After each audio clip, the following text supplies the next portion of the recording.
Hey guys, I'm Anna, and today I'm going to show you how to fix N26 mobile bank app not working. So first of all, you need to make sure you're running the latest version of the app. Open up App Store on your device, and then tap on this search icon in the bottom right corner. Then search for the N26 mobile bank app. And if you see this update button right next to the app name, simply tap on it to make sure you're running the latest version of the app.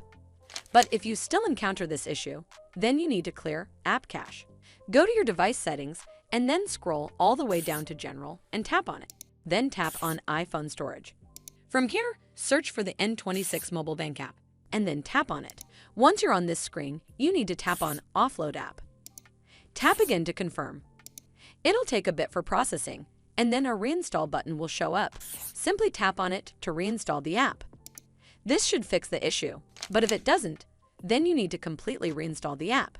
Follow the on-screen instructions to navigate all the way to the app page. Once you're on this screen, tap on Delete App to uninstall the app from your device.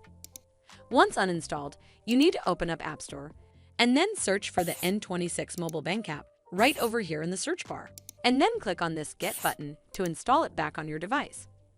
Hopefully this will fix the issue, and if it did, then make sure you give this video a super thanks by clicking on this heart icon to help support the channel, and don't forget to hit that subscribe button. We'll see you in the next one.